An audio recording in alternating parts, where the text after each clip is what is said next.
Welcome, everyone. Good morning, good afternoon, or good evening. Tom Matson here, along with my co-host, Julia Felton.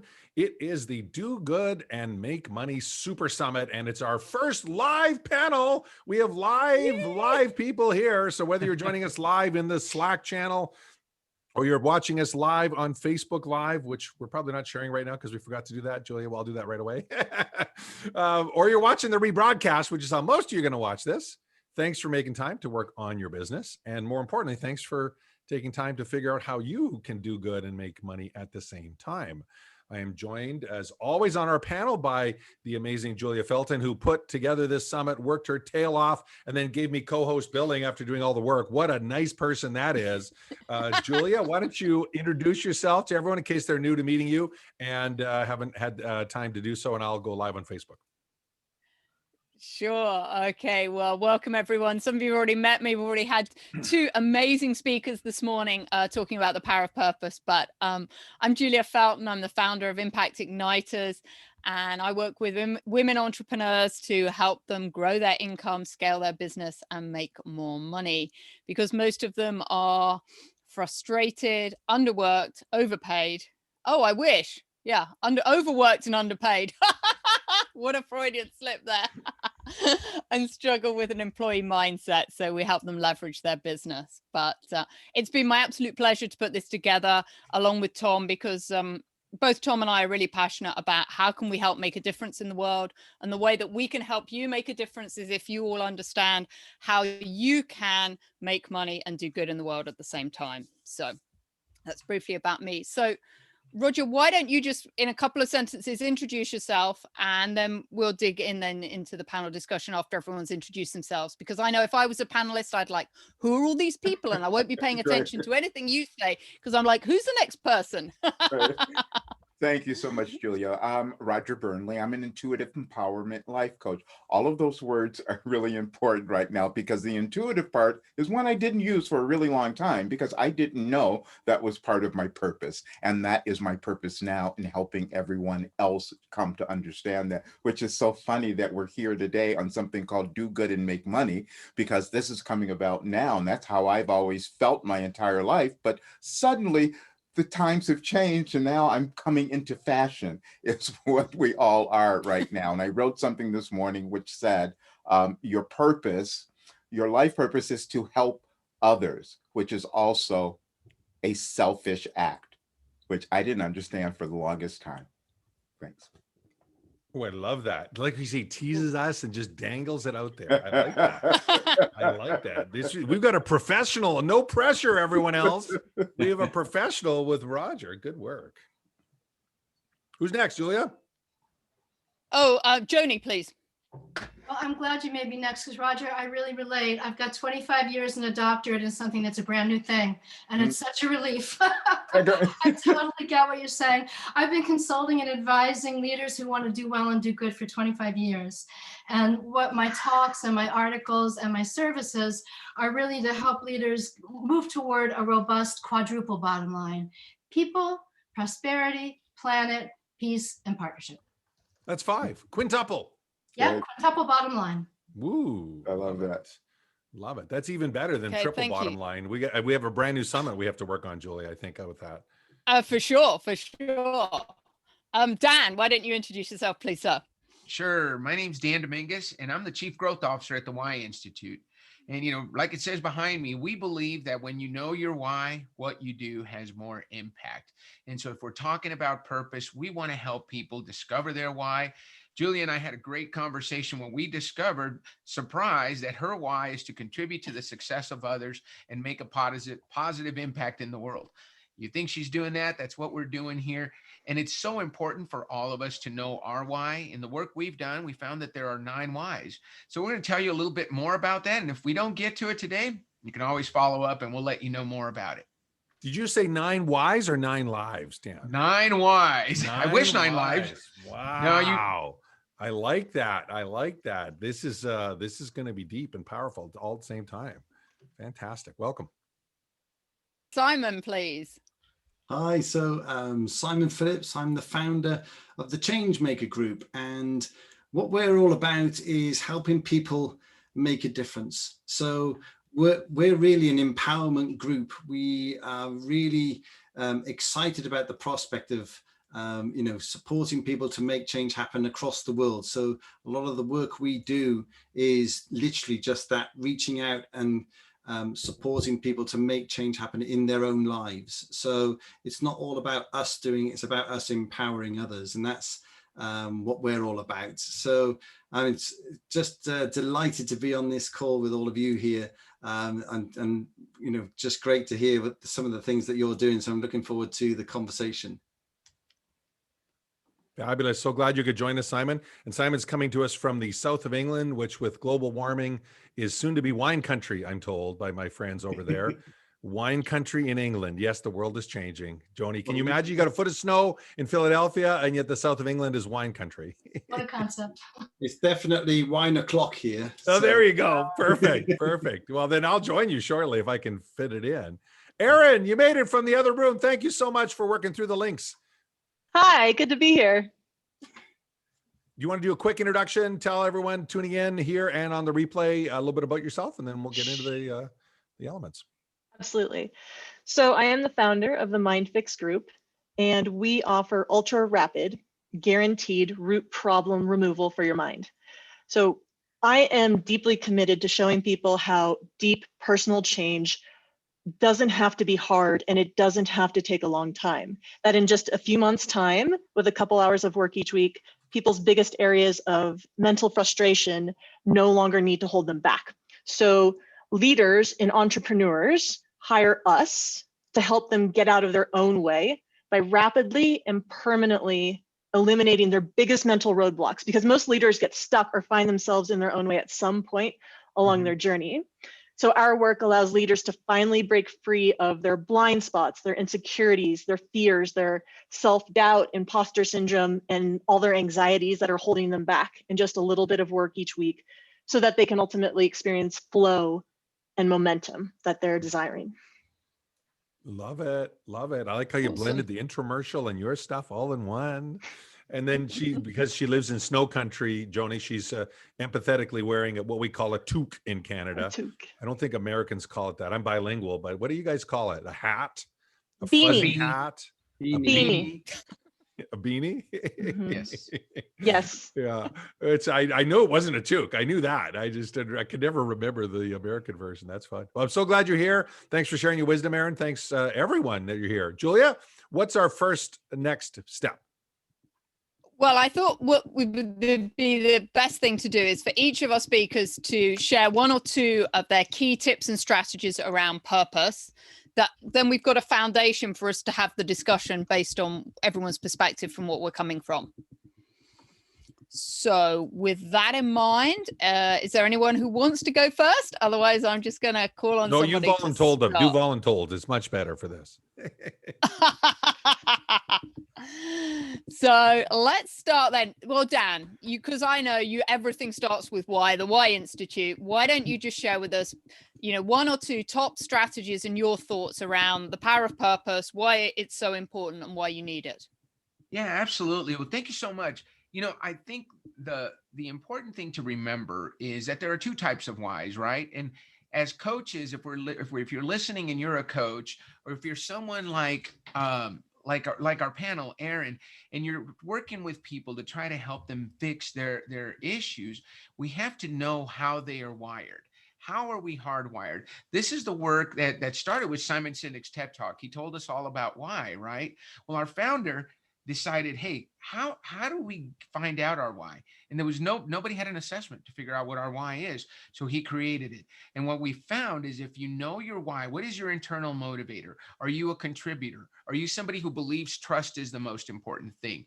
Are you someone who likes to make sense of the complex? So Julia and I spent some time together, and her why is to contribute to the success of others. Now, how she does that, which is another one of the 9 whys, is by challenging the status quo. And what she brings are simple solutions. So when we work with people, when we find out those top 3 internal motivators, that becomes your why, how, and what formula, and it can become your filter for what you do. So as Julia and I we talked about the fact that, hey, Julia, in everything you do, you're always looking to help people, aren't you? And the way you do that is by looking at things differently, giving people a different perspective and challenging them. That's the challenge part. But ultimately, what she brings to her clients or the people she works with are simple solutions. So it's taking those 9 whys and developing your top 3. Now, we all have a little bit of every why. There's mastery, there's make sense, there's as we said, challenge the status quo. There's finding a better way. You ever meet those people that are always looking for a better way to do just about anything? That's their why. No matter what you give them, they're saying, "Oh, that's good, but I mean, we can make it better," right? And they frustrate us sometimes. But what we've learned is if you treat, and this is the golden nugget, Tom, that you originally asked for, or Julia, every why is a gift. If you treat your why like the gift that it is, as a contributor myself, I often thought, that's such a weakness because all I do is care about other people and I don't even take care of myself sometimes, right? That's what contributors do. Somebody needs help, I'm there. Well, what we found is that it's a gift because not everybody has our why. So somebody has to be out there that wants to help others and organize beautiful conferences like this and bring thought leaders together so we can share with others. Without those contributors out there, a lot of good wouldn't be happening. Without those better ways, a lot of improvement wouldn't be happening. Every why is a gift. I think that's the key. When you understand your why, you understand that it's a gift, then you can move forward. Wow. Awesome. Love that. Thank Love you. that. Go ahead, Julia. I see you got a question. Yeah, and Dan's got an amazing tool that he'll share with us later. I'm sure how people can where they can go to access it. But it was super insightful for me when I did it, and it really helped give me some clarity on that. So a question for you, Dan, on that. If people are working on figuring out, because I actually think the purpose of life is to figure out your why, your calling, and then live it to its fullest. So I think we're definitely kinship in terms of that side.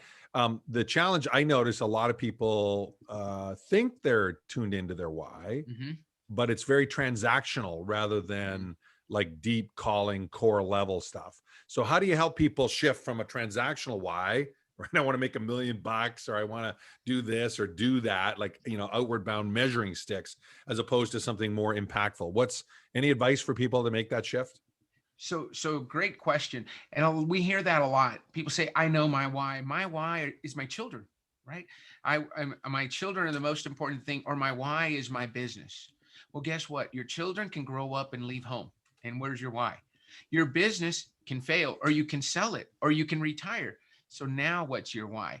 The important thing is to understand how it is that you operate so you can live to that strength. So what we help people do is understand that your why is what we call it is your why operating system, is what your top 3 are. And that is how you operate. So it's different because it's how you approach everything. Julia, everything she approaches, she wants to help. She wants to challenge the status quo, and she wants to make things simple. And if you talk to people that know her, they'll say, yeah, that's what she does. And it also becomes your personal filter. So for me, it's contribute, challenge, and trust. So in everything I do, I want to contribute, I want to challenge the status quo, I want to do it differently, but I want to build trust. That's what you can ultimately count on me for. So once you have that, and those of you who are coaches out there, imagine knowing this about everyone you work with. Know their top 3, because now you know how to work with them, right? If you're talking to somebody who is a better way, if you're presenting something to them, show them how it's better than what's being done, and they'll lean in. If you're talking to a contributor, you say, let me show you how this is going to help people. And guess what they're going to do? They're going to lean in. So it's a great way to understand your clients better and understand yourself better, because you'll communicate primarily from that spot. Love it. Love it. Love it. Love it. Love it. Julia? Yeah. So, Aaron, would you share, what do you find? Because you're working with a lot of people around mindset blocks, and Tom alluded to, people are, life's quest maybe is to find your why. I'm curious, what some of your tips are that people are finding where they're getting stuck here in this whole area of finding purpose. I'm happy to share. I was actually wondering and wanted to ask you, do you feel like it would be most useful if I went at the end after everybody shared some of their tips? Because one of my thoughts is the advice and some of the insights that I'd like to share are for people who listen to all of this brilliant, incredible advice but then are struggling to either implement it, or they're feeling resistance going, but. So I would love, so my thought is I can kind of come in at the end and clean up and help the people who are like, I'm struggling to apply this incredible advice. Okay, fine. Yeah, I'm happy to work with that if that works for you better. Okay, then. Cool. So we should do that then. So Roger, then let's put Yes. you in the hot seat. What are some of your top tips, sir, as an intuitive life coach for us? Exactly. Yeah. Well, one of the things that I discovered for the longest time is that people had this, the interpretation that people had of the word purpose. When I started asking people, because I developed a program called Empowerment Made Simple. It was really interesting listening to Dan, because I had a conversation with Dr. Gary a long time ago about this, about my program. We were talking about some of the same things that we were going for, and we all have different ways of helping people to find that why or their purpose. And so the first thing that I discovered, most people hear the word purpose and they think it has to be some big thing, that it has to change the world and it has to be really important for just absolutely everyone. And so I was listening one day to a video, don't remember where it came up, and it said, this lady was speaking, and she said, your purpose is happiness. And I heard that, and it kind of, I thought, oh, that made sense to me. I go, that's what I've been doing all of my life, going around trying to make people happy. And then I started looking at my life and I thought, wait a minute, it was never in the same area. Who I was always the same person, but I was doing every kind of different job that there was. So I thought, let me develop something that could help people figure this out, because we don't put the value on being happy. We don't do that. So I said, let's find our motivation. Let's build our motivation. So I developed this process that I have in the program called Build Your Own Motivation. You think that that's the problem, but the fact is you're not motivated because you haven't found the things to be motivated by or for. That's what it is. So then we go back to the life review. What did you do there? How did you feel about it? What made you happy? When we look at all of those things, we find this trajectory that starts to define their life. And then I tell them this thing that I heard from Steven Spielberg one time. Sometimes you find your life by looking backwards. And that's exactly what is happening for so many people. And then that purpose, when we find that, becomes powerful. Then our purpose will become stronger than our fear. And that's the place I'm always trying to get people to understand and get to. So it becomes Yeah. stronger than your fear once you figure it out, right? Right. That's what you're saying?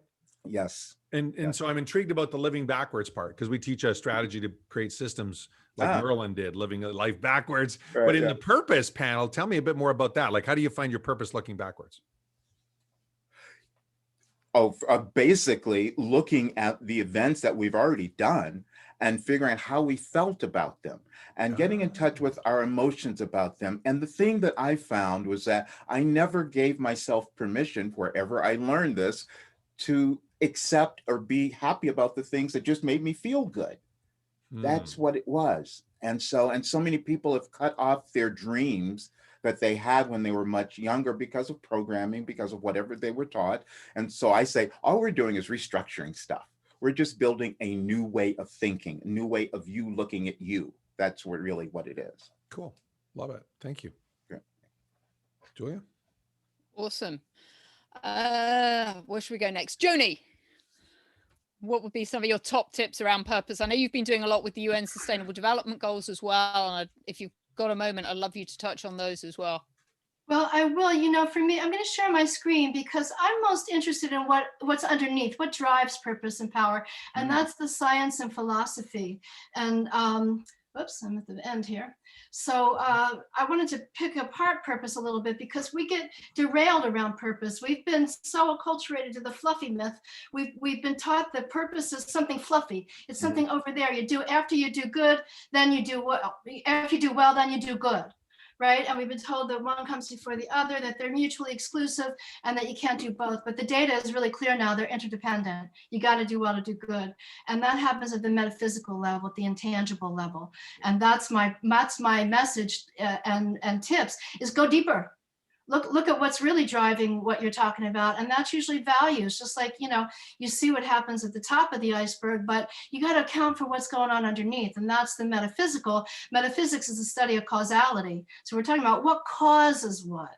what causes things to happen. And when we do the work in this field, which is great work, you know, to come up with purpose and fulfillment and what we're passionate about, but how do you manage it? What do you do with this?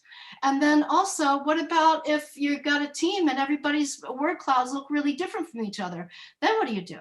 So, you know, what I work with is getting these into data, quantifying this stuff. I'm a wise wonk. I like the wisdom stuff and I like the wonky stuff. I like the, you know, pulling it all together like that. And I think you've got to, because if you're going to manage it, you got to measure it.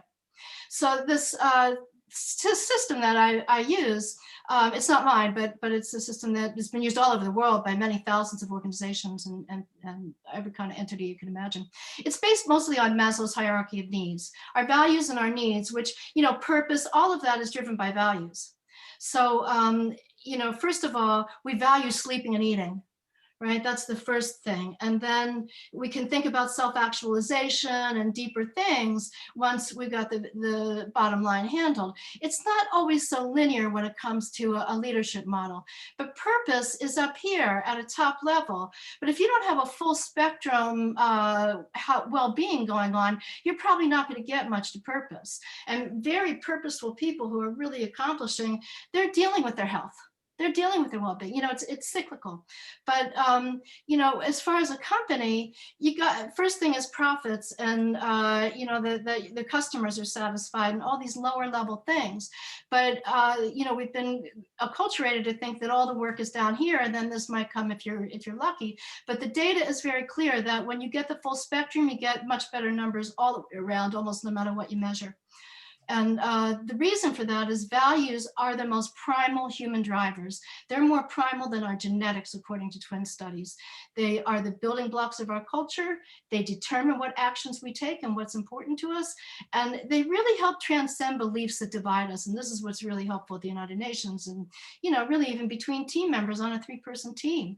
You know, values bring people together and they connect that metaphysical with the physical. They determine our purpose. They, if we're going to account for values, we end up accounting for culture. They just go together.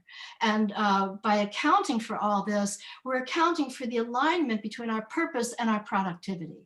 And until we bring that into a level of accountability, it's all very good things, but it doesn't get us there. So mostly purpose breaks down into these 5 Ps, right? You know, you want to make a difference for people, you want peace, you know, these are the ways that we usually manifest purpose.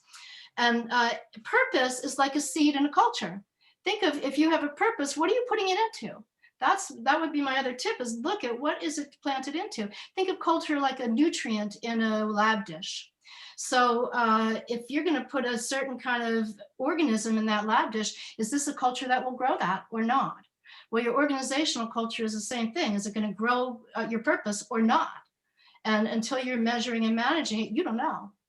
Culture is pretty much like water for fish. It's just the way things are. And we tend to just forget about it because it's the metaphysical. We've been trained, it's fluffy stuff, but it is culture eats strategy for breakfast, according to, I forget who said that, but you know, that's the bottom line. And now we know that cooperation, alignment between values and people and the organizational purpose and mission, that's what drives success. We used to think it was survival of the fittest meant warring against each other. But now the evolutionary biologists are telling us that if you use cooperation as a measurement of fitness, then survival of the fittest holds. But if it's us against them, that theory is breaking down.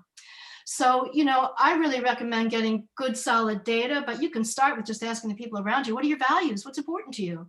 What kind of values do you see playing out around our organization right now? What do you want for this organization? The other thing that's really important is the negative values. And we tend to overlook that in these kinds of conversations. You know, we're all human and there are limiting values going on. And we call that entropy. Entropy is when somebody's gossiping instead of talking about how exciting the next project is. You just lost energy, you just lost time, you just lost creativity. And we can quantify that in these tools. We actually quantify entropy. If you've got 50% entropy, 5 out of 10 of your workers might as well stay in bed in the morning. We also can look at the impact. We can measure and use that as a baseline and look over time. We can see how's your organization evolving to hold up this stuff, and what kind of foundation do you have. And we can tie these, depending on which instrument we use in this toolkit, we can actually say which of the Sustainable Development Goals, these 17 goals on the right are the United Nations to-do list for the whole world until 2030. And it was agreed on by every country, which is already a mega breakthrough. And it's pretty much everything you'd suspect: no poverty, no hunger, you know, I mean, what we all want for the world. But there's now real quantifying ways to say, are you in alignment with where the world's going? So, you know, bottom line is that accounting for these metaphysical and causal factors, including purpose and consciousness and things like that, is really, really helpful for success. I have a lot of research on this in my book, The Alchemy of Power. Thank you. Wow, it's like an MBA in purpose in about 3 minutes and 46 seconds. Yep. So I only have 873 questions. So we're done. Everyone else, you can take the day off. I'll just be asking Johnny questions. No, let's narrow it down to a couple. Thank you for that. Love it. I love someone in the audience said, slides too fast, slides too fast. That's why you get the recordings, everyone. That's why you get the recordings. But I appreciate that. First off, wise wonk, gotta love that. A couple of questions I'll narrow it down to. First off, the 5 Ps of purpose: people, planet, prosperity, peace, and partnership.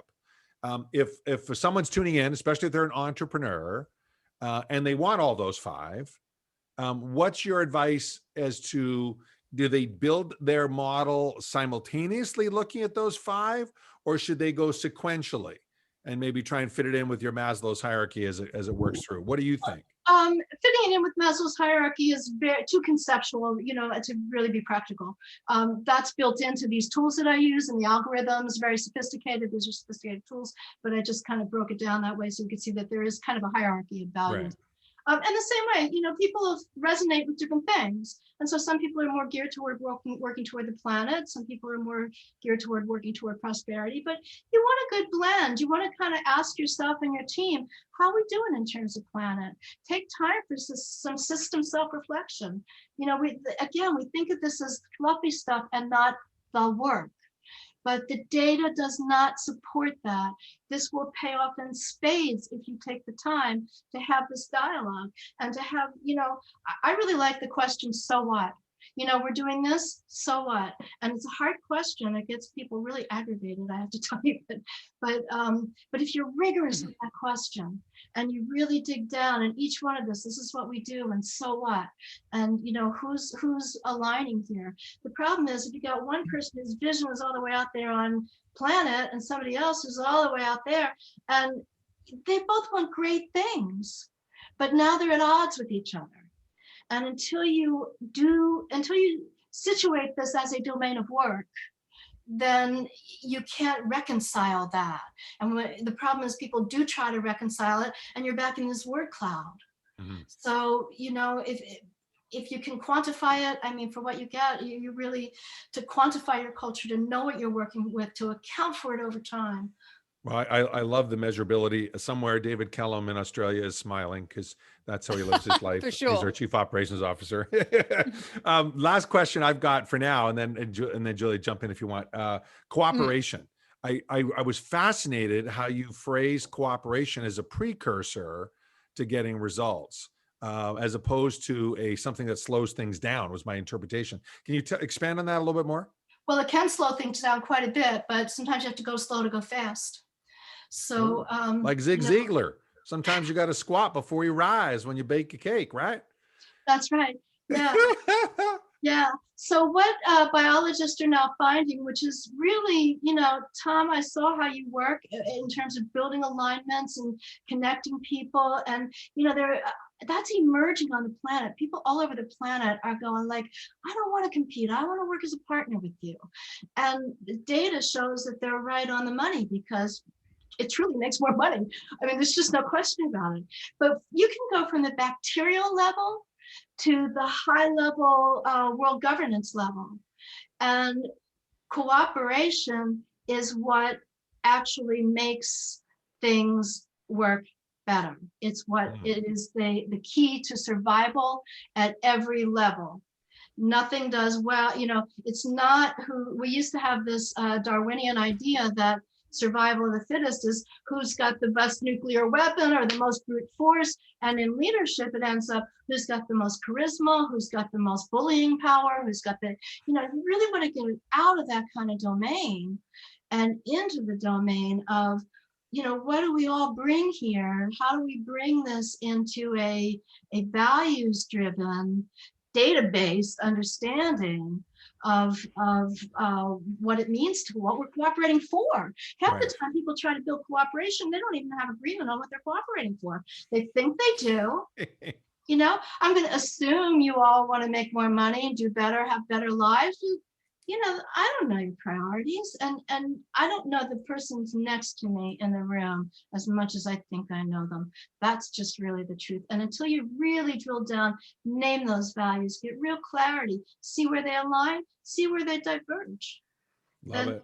You got a conversation. If we have time, I have an amazing slide of Republican and Democrat values that I think will blow your socks off, but I'll let that go for now, and you can let me know. Well, we'll do that in the bonus section coming up. Okay.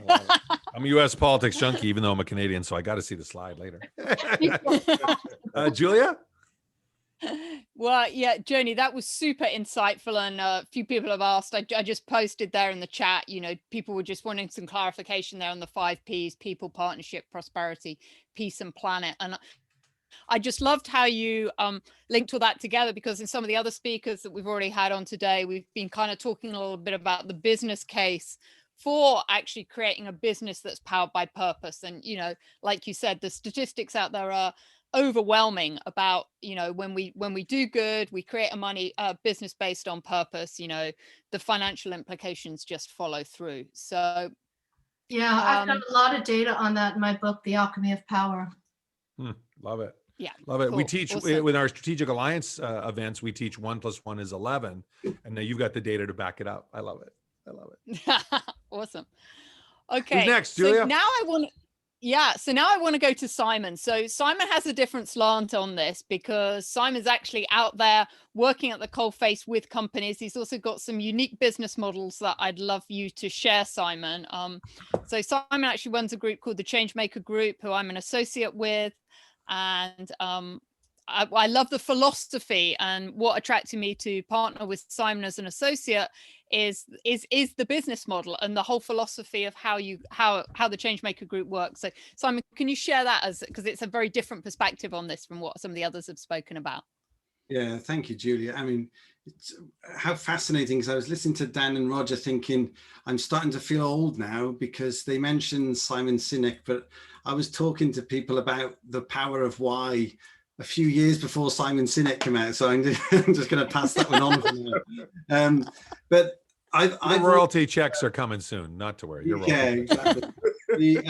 I've always had a real belief that people just don't know how powerful they are. And so a lot of what I love to do with individuals when I'm working, as a coach or a mentor, is just to help them discover just how latent their power is. And so I started doing that with in the sort of personal development field, thinking about things like time management and things like networking, and helping people get on board with the concept of change in their own lives and how could they make the best of that, as opposed to just suffering it or moaning about it. So I've always been interested in the individuals and their take on it. My commercial career, though, started out with Anderson Consulting, now Accenture, in their change management division. So all the work I was doing was with clients around culture change. It was around, when I started in this field, change management was the thing that you did at the end of a project. You've just made this big, massive investment. We better get people trained up to how to use it. By the time I left, it was the thing you did first. Should we ask a few people what they might want first before we spend all this money? So that was my sort of commercial background. And so through various winding roads that we all take in our career, I ended up thinking, wouldn't it be great if we actually work together in a collaboration rather than a formal organization that has to be registered somewhere and all the rest of it? So I started reaching out to just great people like Julia, who are, at the top of their game. They really know what they're doing. And wouldn't it be great to take those people in various combinations out to support clients, because you could never, as a client, afford the sort of people that we send in to support them on a full-time basis. But if you just airdrop them in and say, look, Julia, go and help that leadership team there because they're really struggling with this, and they, help them get their heads around what change is all about. All of a sudden, literally within 2 or 3 sessions, that team is transformed in the way they're thinking. And so the group, the Changemaker group, is a voluntary collaborative. We choose to come together because working independently, we'd have 25 websites, we'd have 25 marketing teams and 25 different attempts to do, webinars on LinkedIn and all the rest of it. And actually, we choose to come together to work on projects, to develop new things, and to fulfill a bigger purpose. So we're a profit for purpose organization. So any profits over and above, just paying our daily wage, if you like, goes back into supporting organizations in the charitable sector.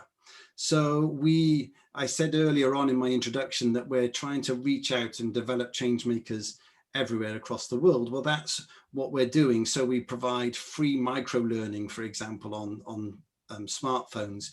And I've just finished the first strategic change board, which was working with charity CEOs who are really struggling right now. Most of their charity businesses have been turned upside down by this pandemic, and they just, they're having to close parts of their operations. They're having to rethink how they do business. And so what we did was just provide that sort of lovely, safe environment to remind them all, again, back to the power of the individual, just to remind them all just how, what's the word I was going to look for? It wasn't versatile. It was actually just how potent they can be in their roles and what they could actually achieve just by maybe thinking a bit differently and working together. So we're bringing that collaborative model into that group of CEOs, and they came away with a whole bunch of ideas that just weren't there when they started with the group. So that's what drives me, that passion to just show, as I say, and stimulate people to realize just how powerful they are. And we do that now. Also, we're on a journey. I don't know if any of you have heard of the B Corp movement, which is the business for societal change. And really that's individual business owners and individuals taking more power into their own hands to make societal change, as opposed to waiting for the governments of the world to do it.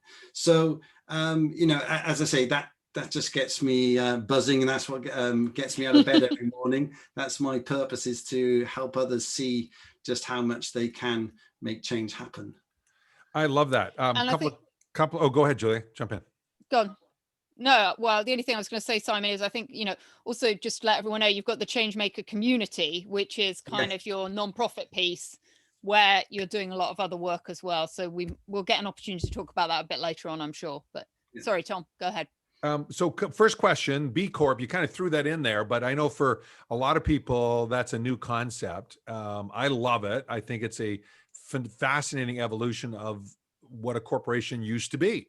Way back in the day, the king granted the seal in England if you were doing good in the community, not if you were selling products.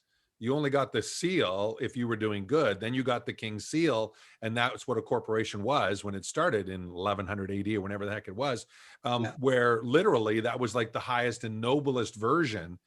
And now it's what lawyers tell you to do to avoid responsibility. It's like talk about the opposite of that idea. So for me, it's coming back full circle to what actually started. But for those that aren't familiar with B Corps and how they work and the advantages of possibly structuring your own business as a B Corp, do you want to speak to that a little bit? I think it'd be good for people to hear. So in the UK, we had things called social enterprises. I'm not sure if the same structure was prominent elsewhere. And lots of companies used to have a tick box mentality around doing good. So, organizations would have this thing called corporate social responsibility. And, we need to tick a box that says that we are putting some of our money back into a local charity or something. So it's literally sort of just, can it tick a box? And I think what's nice about B Corp, and the reason why we've decided to partake or get involved in this journey to be a B Corp ourselves, is that it's self-motivated. So, and I think Roger was saying earlier about the fact that our time is coming. I think people who think like all of us on this panel here this evening, our time is absolutely right now. You look at societal change, everybody is looking for ways by which they can, people choose who to buy from based on what that company is doing for the planet. Is that company trying to do some good? And if it is, then I'm willing to buy something from them. The ethical indexes around organizations that are set up to do good for society and to do good for the environment and all the other aspects of our whole infrastructure, if you like, there are whole index funds you can invest in now that are in. So there's a real sort of tsunami almost of energy behind this idea of we're only here once, and what are we going to leave behind? And that's what I love about B Corp. It doesn't just stop with us. It says, what are we doing as custodians, if you like, of the planet? And through our businesses, and that's the point, it's profit for purpose. What are we doing through our businesses to make change happen? And so, it's less, in my mind anyway, Tom, you were asking about the structure of it. There's lots of great things you can do. So you put it in your articles, if you like, that you're here just for the community. You're not here to make profits for the shareholders. But in many ways, it's less about that, and it's more about your intention. Yeah. And I know that that word came up earlier as well. And our intention as on this B Corp journey is to just go out there and do no harm and do as much good as we can along the way. Well, and I'm so glad you said that, because a lot of people that are drawn to B Corps, I've noticed just from talking to them, are all about the do good, period. And for those that don't know, B Corps allow you, as was Simon mentioned, to structure your company so profit to shareholder is not number one. And if you don't have a B Corp, it's actually required. It's actually required. You're failing as a CEO or head of your company if you're not maximizing shareholder profit. So it's a very dramatic shift in that area. But what I've noticed is most of the B Corp people are like so far the other way that they're struggling to make any money because they want to do such good in the world. I don't think anyone here could possibly relate to that, right? You're struggling because you want to do all this good and serve and serve and serve. And you forget, that's why this summit is called the Do Good and Make Money, not either or when you get a chance or eventually, or the Do Good and sometime down the road you will make money summit, right? Like that's not what we're talking about. And so I'm really glad you pointed that out, because a lot of the B Corp people that I've met are so drawn to that one part that they forget that the best way they can serve is by doing both.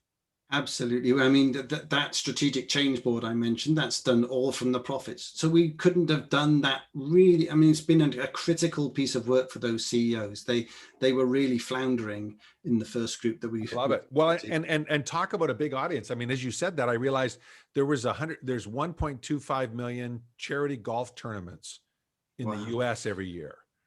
1.25 million charity golf. And if you've ever been to one of those, they put like 700 people on one golf course. Like there's no social distancing on a golf course for a charity golf tournament. And so I'm thinking, so if they did them, they had to cut the number of people back dramatically, or they had to cancel them. Yeah. And that's 1.25 million fundraisers. That's what it is. Yeah. Right. And in many cases, I know, because I was involved in the golf industry for years, it is the biggest fundraiser for that charity for the whole year. And so it's not just the chaos inside their organization, but their ability to raise capital has been, in many cases completely obliterated. So good for you for doing that work. I got a quick question on a minor point you mentioned, but I was intrigued. Micro learning on smartphones. All right. Oh, I mean, in this world, we run 3-hour master classes, and we know it's counterintuitive to the quick, instant, digestible stuff. But I love the idea of micro learning on smartphones. First, tell me a little bit about what it is, how it works, and how we can all use it. Because I love that idea. Instantly, I can say, "Oh, that's a good one." You'll love it, Joni, as well, because it's a real collaboration. So we've partnered up with an organization called SmartUp, and they've created this platform whereby you can create literally micro learning modules, 5-minute, 10-minute pieces, which you just scroll your smartphone and it might be, there's something to read, there's a little video to watch, and then there might be a little quiz question. So they've gamified it as well. Nice. And you know, we just create tons and tons of little modules and put them up on a free platform. So I'll dig out that free link and make sure we can pass it on. Oh, I'd love to see that. I'd love to see that, because I think while our attention spans are getting more and more distracted, let's give them some good. Yeah. Right? Let's do cat memes of training, right? Let's give them something instantly consumable. I love that idea. I love that. Julia, any thoughts for you for Simon? No, but I just like to say the SmartUp, I've been on it. We've worked on a couple of pieces on it, and it's super helpful, you know, just learning in your pocket to dig into. So yeah, Simon, anything you can share with people on that, because it covers a variety of subjects on resilience and leadership and a whole load of other different areas. So cool. Okay, awesome. Who's next? So it's Aaron. Oh, the home run hitter, no Given pressure. everything- She asked to be last because she's going to tie I know it she all did. and weave it all in. So no pressure now, Aaron. This is great. I love it. No, it's interesting. I actually, is my volume okay? Great. Much better. Thanks. Yeah. Okay, great. So I've worked with a lot of people over the years who are in places where they are trying to find their life's purpose and are exploring that road. And oftentimes, and I was one of those people too, not long ago, maybe 4 or 5 years ago. And sometimes people will go and try to follow some of these really brilliant formulas or exercises, and they'll read books. I literally flew to California and did like an entire week-long experience, you know, trying to figure out what could my purpose be, researching, and approached it from a very logical kind of frame of mind. And for some people, that's all they need, and it's great. And they need some structure or framework. They just need a guide or a mentor. Or they need someone to explain to them, hey, let's reframe. Let's think about purpose in this way, kind of like has been discussed on this panel. It doesn't have to be some huge, we're changing the universe and everything is going to be different. What if it's smaller, you know? And it gives people permission to think about their purpose in a totally beautiful, different way. And oftentimes that's all people need. And then they're off to the races. What I want to touch upon is the people who are listening today, who are listening to some of this brilliant, incredible advice and some of the amazing insights and different ways to think about purpose, and yet who are still sitting there with a bunch of resistance and a bunch of friction and a bunch of like unsettling. Like some people in the audience right now are getting pumped and are excited and lit up and like, oh, that's what I needed to know, and I'm going to research that, I'm going to read that book, and this is exactly what I needed. But from experience, I know that there is a portion of the audience and people who are listening where their anxiety increased, where they're feeling a little bit more nervous. And what I want to share is that's okay. And provide some insight into why that might be happening. I worked with actually, and I'll tell it in the form of a story and work backwards to make it more relatable. I once worked with a couple who ran an agency down in Colorado Springs, and they had been doing business coaching and were told that they really needed to start planning, you know, 1 year ahead, 5 years ahead, 10 years ahead. They've run this successful agency for, I think, 14 years or something like that. And when they sat down to start doing planning and think about like, what is our purpose? Where do we want to go? What are we dreaming of? They both were freezing. They both would put it off. They both were really nervous every time they were asked questions about, well, what lights you up? What is your purpose? How do you want to take this agency and really do good in the world? How are we going to level you up? And what they found is that they have this resistance and friction. Sometimes when people start exploring the concept of purpose, they get nervous. And it's not because there's anything wrong with them, but it's because there are old pieces of programming and belief systems and outdated kind of almost like rules running in the background in the subconscious that make the movement forward towards purpose and passion and a vision terrifying. And so as I was listening, I actually just jotted down a list of some of the common rules, or some people call them beliefs, like some of the old programs that people have running that create this friction and that are responsible for the frustration and fear that people have when they start exploring this concept of purpose. So I'm just going to read through a handful of them. So anybody listening who's maybe feeling a little more anxious as we talk today, you can sit there and listen to any of the things that I'm about to read off and see if you get a ping, see if you have a reaction in your body, a tightness in your chest, a heaviness in your chest, maybe your stomach drops, a little like freeze. Maybe you feel sad, angry, shocked, anxious. If there's some type of reaction to what I'm saying, it may be a clue that some part of you is believing or has some of these rules or programs running in the background that might be causing some of the frustration that you're feeling. So some of the programs and beliefs that I have found over the years that are responsible for people struggling when it comes to exploring purpose are these. I'm not capable. I'm not competent. Money is the root of all evil. I don't deserve happiness. It's not okay for me to be happy. I'm a failure. It's not okay for me to be successful. It's not okay for me to dream.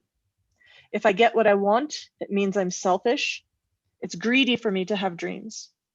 In order to have a big vision, I have to know exactly how to get there. There is just one right way to do things.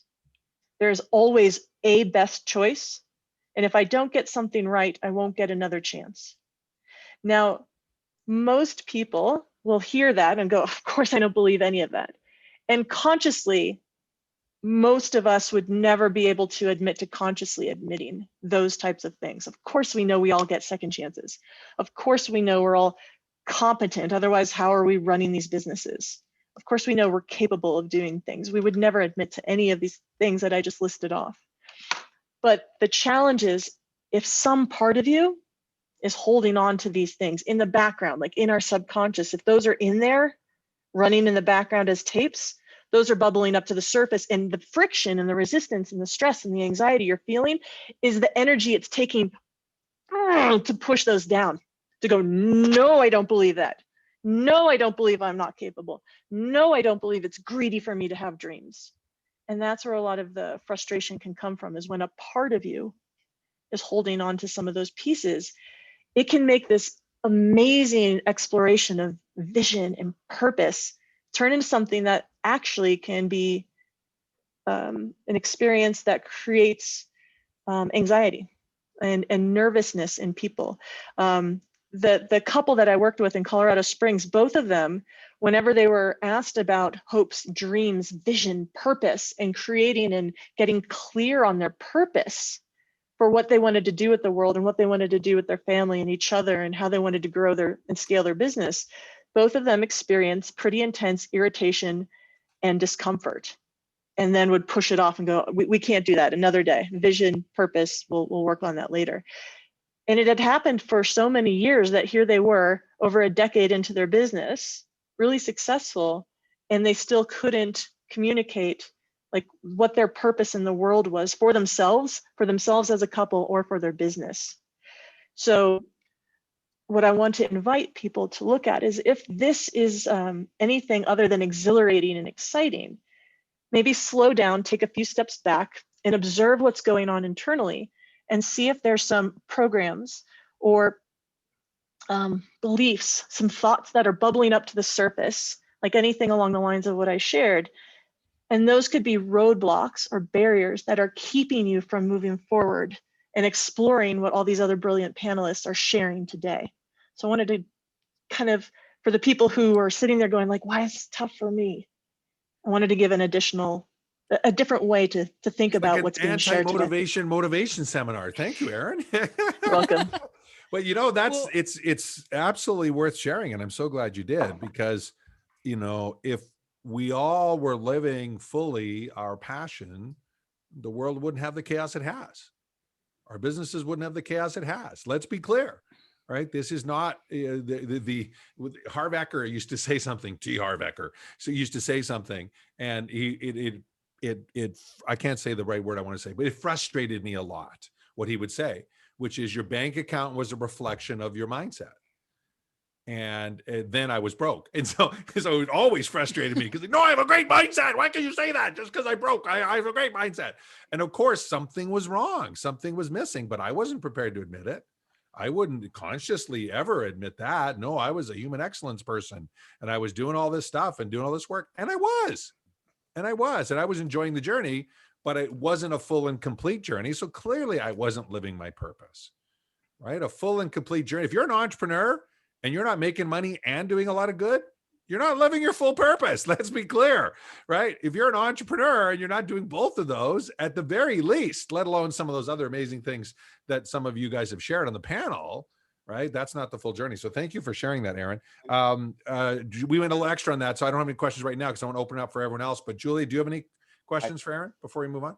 Well, I wanted to thank Aaron for sharing that piece, because it's what the two speakers prior to the panel have been talking about, the importance of being in alignment. And when you've got all that friction and frustration, then you're not in alignment. And the only way that things start to flow is if we get into the whole alignment. So if anyone wants additional information about that, I'd really encourage you to listen to the first two speakers of the day, because I really delved into the whole concept of alignment and energetics with them. So thank you for kind of joining all the dots and bringing that into fruition. So Teresa was just saying the T. Harv Eker affirmation: I'm comfortable with chaos and ambiguity. Excellent. So let's hear, I'm curious, I want to hear from the other panelists, because each of you have heard a bunch of different perspectives. Who wants to go first? Roger. Yeah, Erin said something so important. She used the word permission, and that's what we're all looking for. We're looking for permission to be who we are. And Joni put it together so brilliantly. Like when I started, I said, I'm an intuitive empowerment life coach. And if you remember, I said, I'm using those words on purpose because I didn't always give myself permission to use that part of it. Joni gave me a little more permission just today. And so did Simon, in terms of pulling all of this together. And that's what we're all doing. And last time, Tom gave me something, which he said about from his mentor, Jay Abraham, about if you have something, it's your obligation to give it to the world. And that's pushed me more than anything else. And so we're all here getting that kind of permission to keep moving forward on this journey. So thank you all.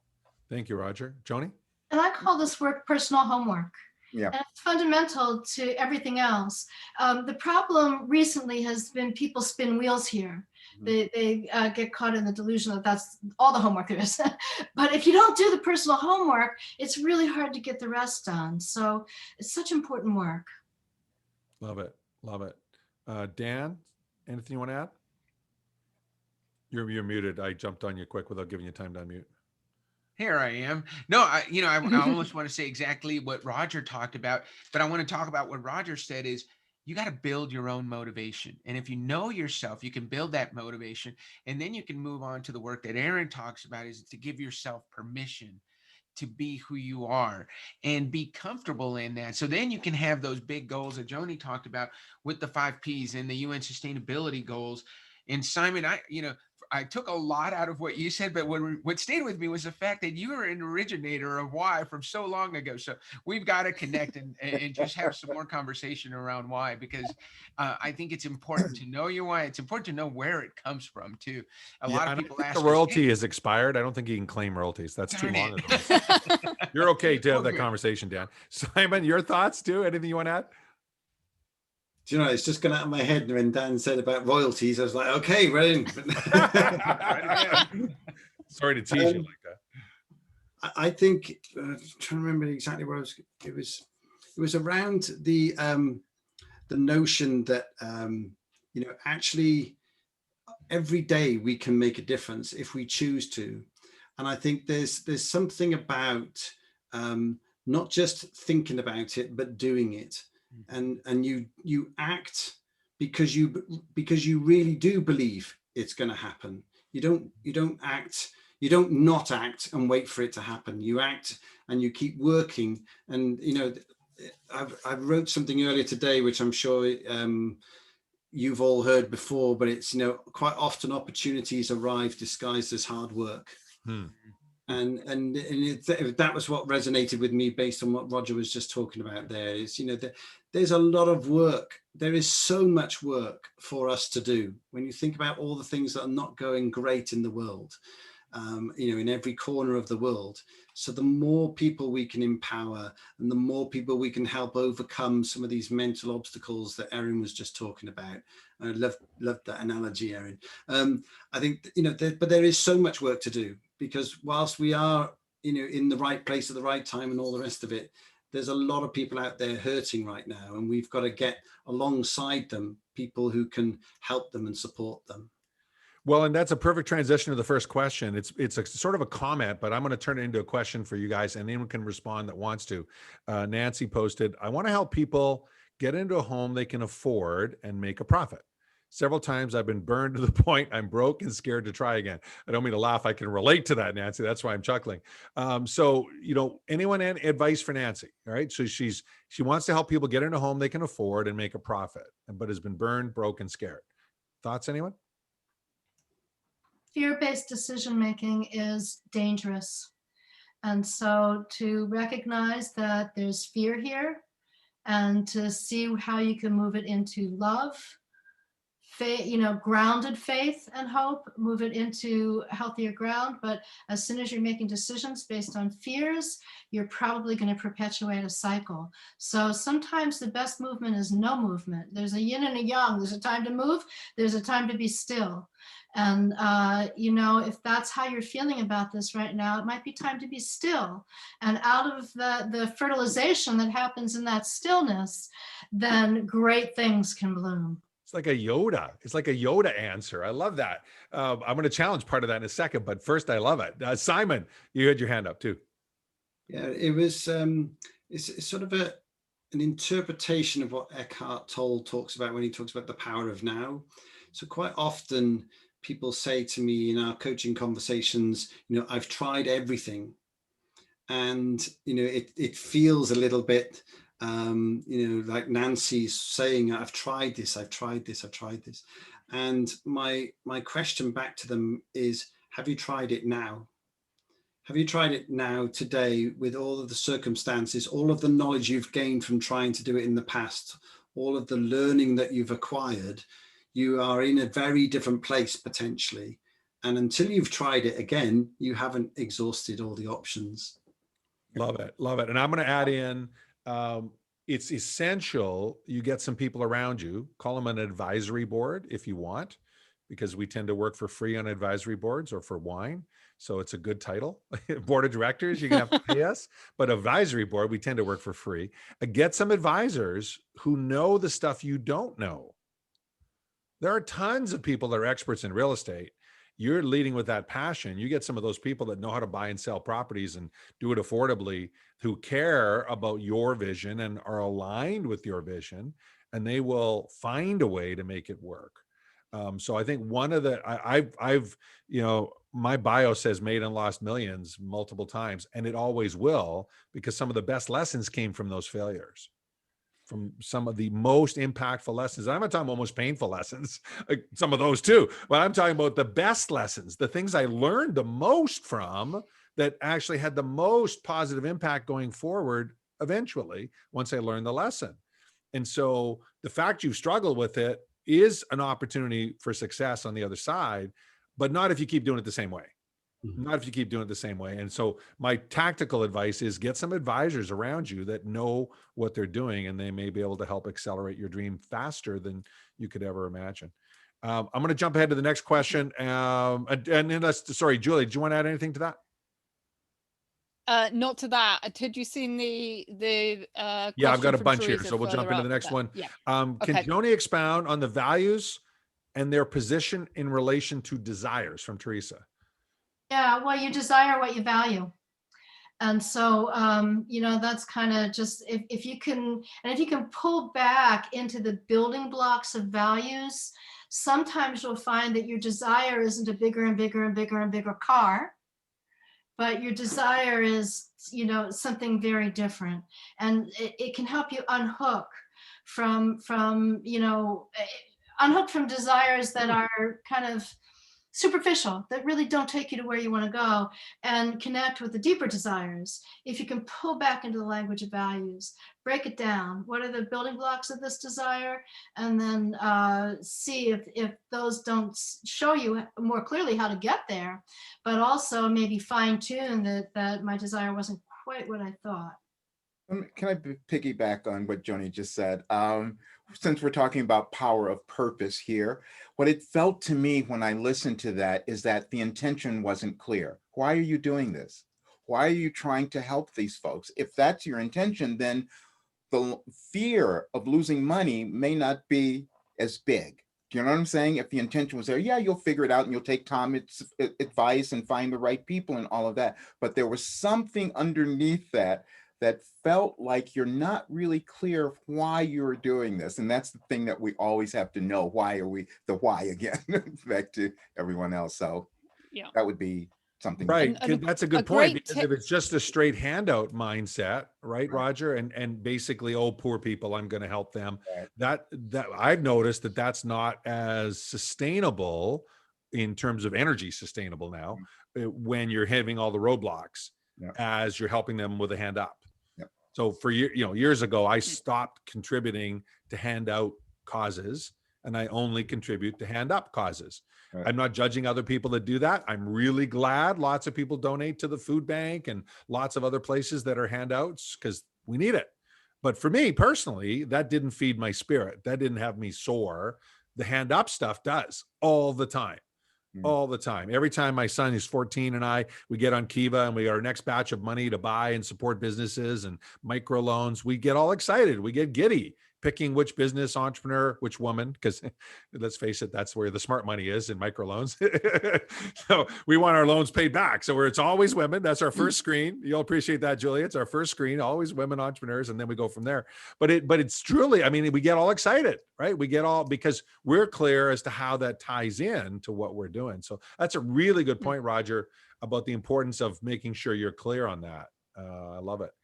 Anyone have any other comments on those two things before we move on to the next question? Julia. Just the I'm just going to go on, Joni. Just the consciousness makes being. Consciousness comes first. So be clear of where your consciousness is about this, and then you'll have much better chance of creating what you want out of it. Love it. Julia? Yeah, one of the things I just wanted to highlight was our first speaker this morning, Sophia Clark, was talking, and she always said, ask why 5 times. Well, why is this important? Why is this important? Why is this important? To dig down, to really get past that, fear and the surface level, where we started the transactional piece of why, to really get to the transformational piece of why. So, ask everything. Well, why is that? Why do I want to do it? Why? And every time you start peeling away a different layer of the onion, and you start getting to the real reason for why you're doing it. Well, and what's interesting about that is it also ties into enrollment conversations. Right. So any of you out there that sell high ticket programs or wisdom and knowledge or coaching, you have enrollment conversations. You might call them sales conversations or strategy sessions, or you might have some fancy name for it that you learned somewhere along the way. But that's what they are, right? They're conversations to see if someone's a good fit and whether or not they should join with whatever you're offering them. And years ago from Spin Selling, Neil Rackham's book, I learned the power of digging deep to find out what their why was, to see, in fact, if there was an alignment. Now we call it the big question. For those that know our strategy session format, we call it the big question. And it's so amazing to find out if there's genuine alignment. And this happens all the time. We'll have conversations with someone where we're not sure, based on their business model, whether we should let them in. Like, we're not sure. Like, maybe not. And they appear to be coachable, but I'm not sure. When I get to that section, I'm always sure. Yes or no, I'm sure either way. And what's fabulous is, I think if we use that as our core decision-making process as entrepreneurs, we're going to bring in way better clients too. I want to jump ahead here, Aaron. There's a question for Aaron. I'm one of those who got more anxious and overwhelmed. So thank you, Aaron, for speaking with me. Margaret said, I heard how much work it takes to figure out the whys. How do I do all this work and still run and grow my business? For Aaron first, and then anyone else that wants to join in. Sure. So one of the things that I love to help people realize is that with the uncertainty, the discomfort, all the things that you're experiencing right now, there's nothing wrong with you. There's nothing internal that's causing a problem. There are just some blocks in your own way. And once those blocks can be removed, those barriers, almost as if you're a river and you're flowing towards your passion and your purpose and you can't help it, but there's some blocks, like some river, like big boulders in the river.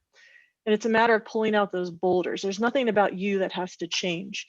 And so the first thing that can be done to help you figure out how to move those boulders out of your river and to allow you to move forward towards finding your purpose with more ease and with less resistance and anxiety and frustration is becoming aware of what those boulders are for you. You can't really move them away and clear them out unless you know what they are.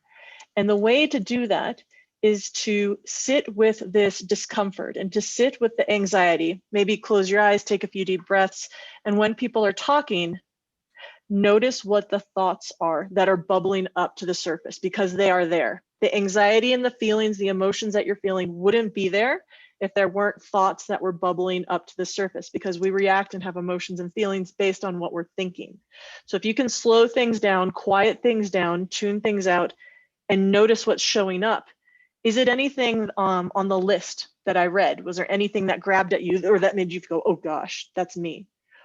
And if not, perhaps there's something else. If you can come up with a list, you'll almost have a map for the reasons why you're experiencing some of this discomfort. And the really amazing news is when you have the list of programs or beliefs or these judgments and thoughts that are causing you to experience this discomfort, they can be cleared out. You can delete those the same way that you can delete a belief in Santa Claus, and it can be gone for the rest of your life. But you can't do that unless you first know what they are. And so awareness and discovering that and being really honest with yourself and having a sheet of paper with a bulleted list of, I really don't feel like I'm competent. I feel like success is for others, but not for me. And writing down these judgments, you'll literally have an entire, like a list that explains your discomfort. So when you said, what can I do and still grow my business? That exercise is the very first thing and the most empowering thing that you can do that'll take you from someone who's nervous every time people are talking about purpose to someone who is crystal clear about, I'm excited to move forward towards my purpose, and I have these roadblocks in my way that are creating some anxiety. So there's me and there's some roadblocks. I'm going to get rid of those. So it takes you from, I don't know what I'm ever going to do, to actually, I just have a few things I need to clear out. So creating that awareness and doing that small exercise is the first thing that you can do. Love that. And I also love, we work with Aaron in our organization now and are so grateful. I love every time you share the metaphor about rocks and boulders in the river and moving them out of the way. It just helps me get clearer and clearer and clearer about this whole thing. Like, they're just boulders, just get them out of the way. Right. But first you got to know they're a boulder. You got to know they're a boulder. Right. And we're such optimists as entrepreneurs that, it's like, oh, that's not a problem. I remember my dad saying to me, just because you have more checks doesn't mean you have cash in your checking account.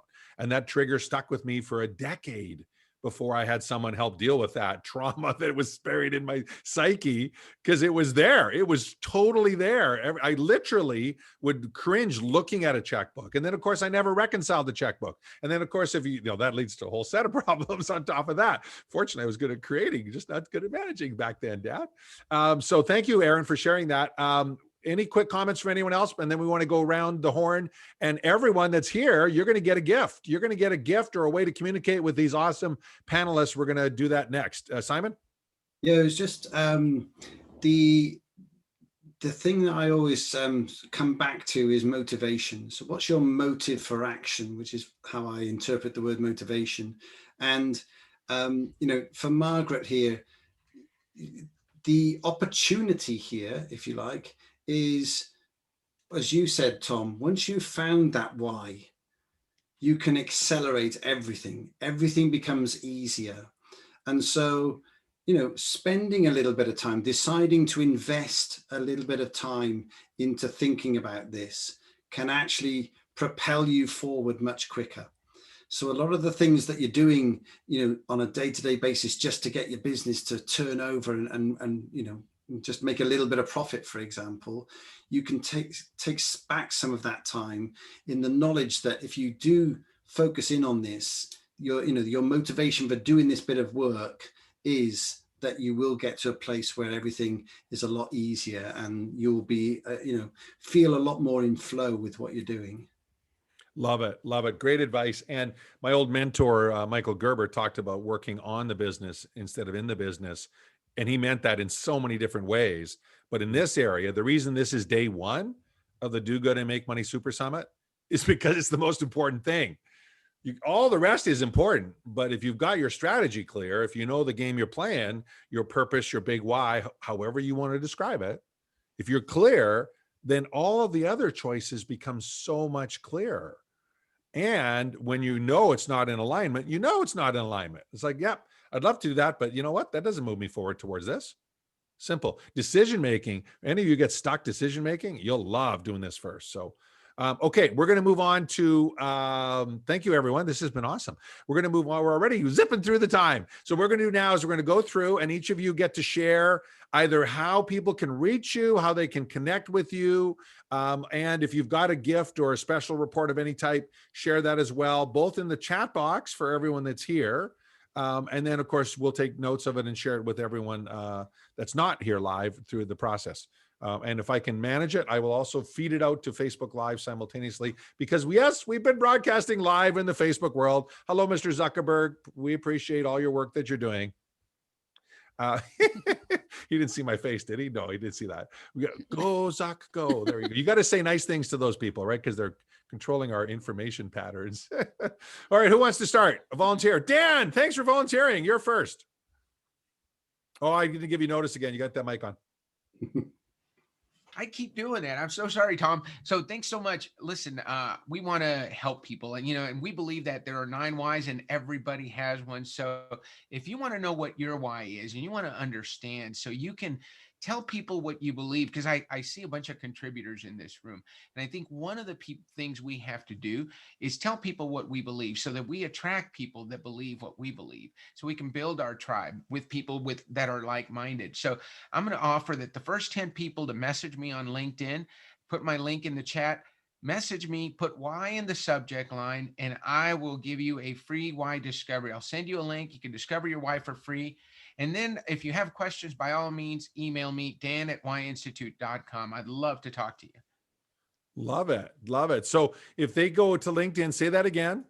So go to LinkedIn. I've got my profile in the chat and send me a message, put why in the subject line, and I'll know you were listening here, and I'll send you a free link to discover your why. Love it. That's very cool. What if we were 11? What if I have to wait till after the panel's done, Dan? I might make an exception. I'll talk to you one-on-one. We'll see if we can get number 11. Absolutely, Tom. For you. Thank you, Dan. Thank you, Dan. Yeah, absolutely. Roger.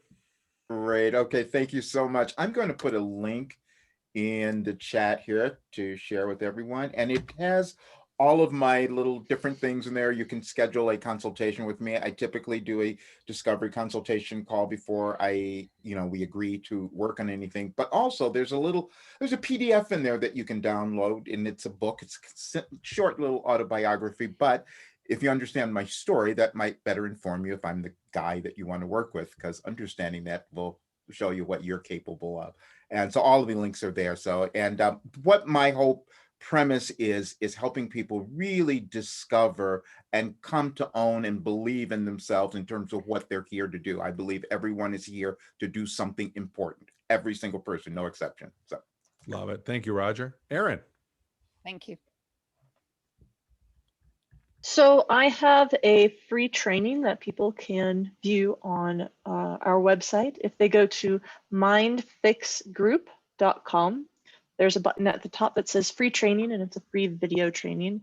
And I also just invite people to shoot me, and thank you, to shoot me an email. I enjoy conversations about everything related to passion and purpose and what may be causing people to feel stuck on the way there. Again, if you aren't feeling any friction, the other people in the panel are the way to go and have the brilliant strategic and ways to do that. But if you're having difficulties with the process or feeling free to get there, reach out to me. You can send me an email, Erin, ERIN, @mindfixgroup.com, or friend me and reach out to me on Facebook. I'm highly active there. Thank you, Erin. Simon.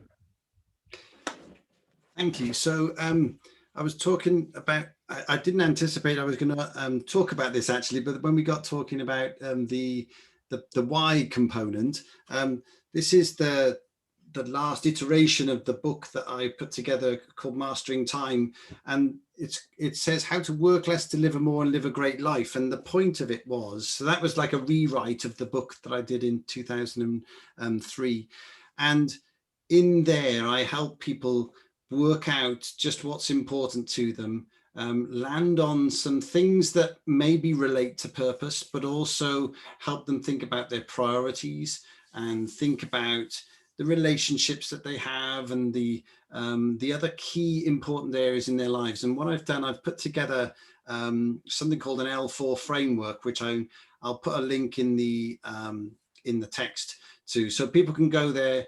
And if you just register for that, you'll then be taken through a bit of a training all about putting your own L4 framework together, which helps you land on some of these things that we've been talking about this evening. And also, I'll put a link to my bio so people can get in touch with me.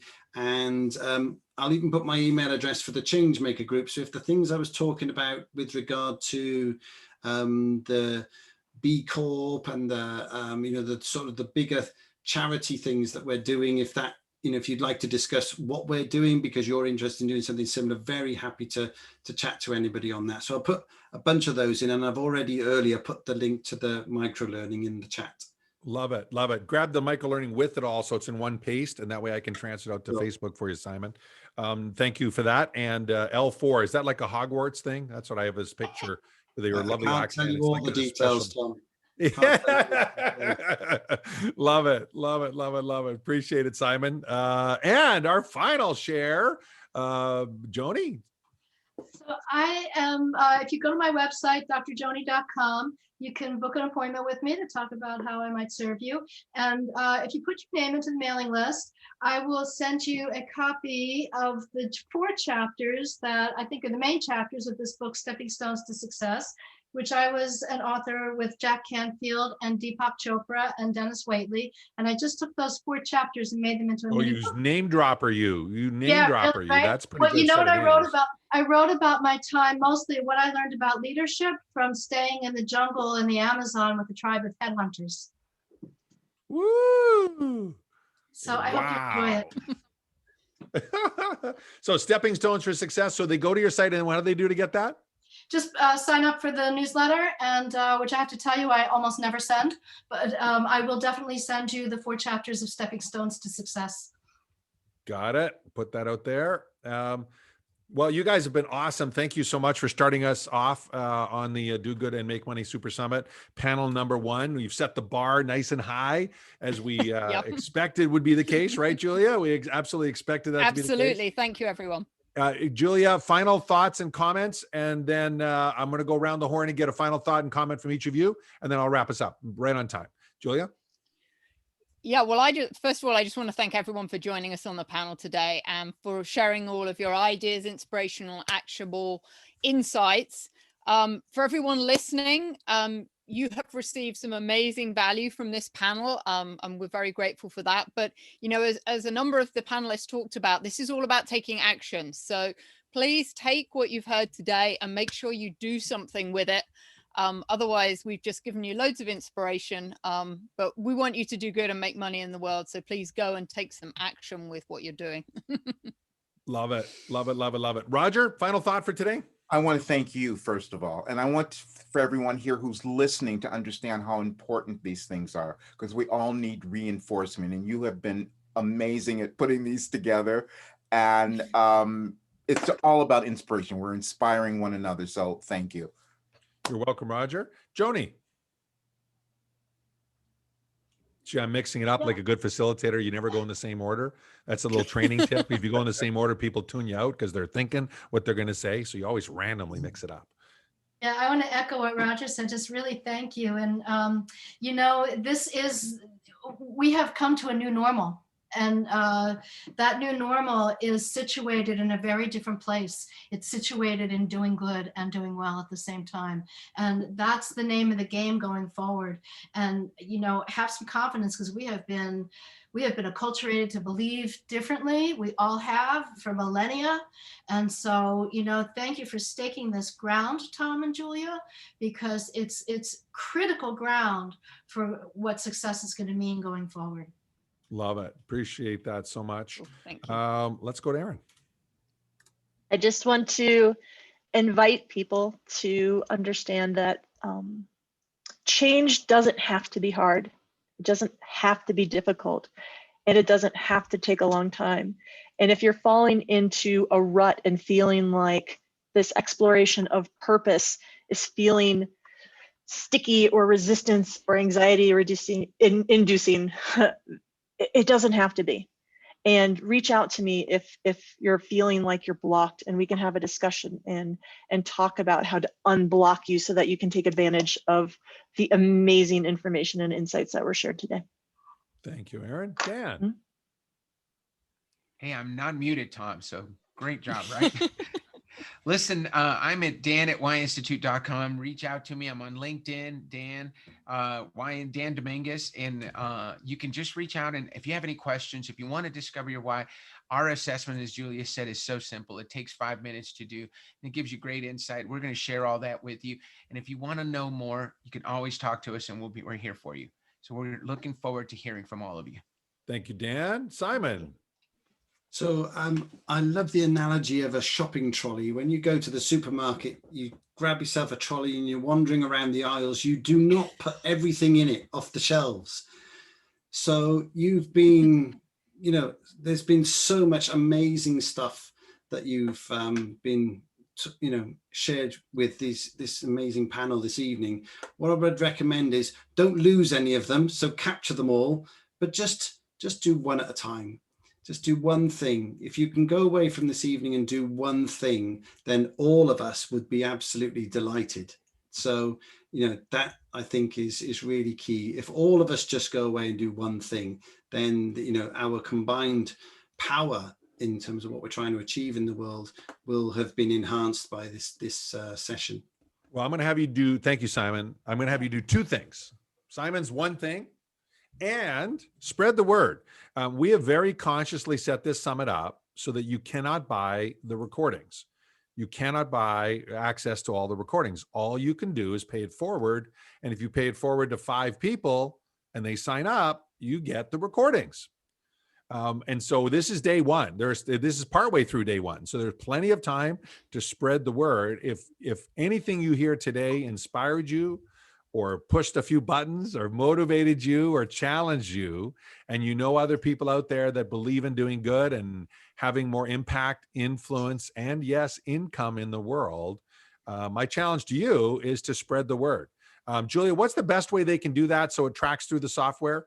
Is that in the Hey Summit link, or is it at the top of the page? If you use the link dogoodandmakemoneysummit.com, you'll get registered. You'll end over up on Hey Summit, which is our platform for this.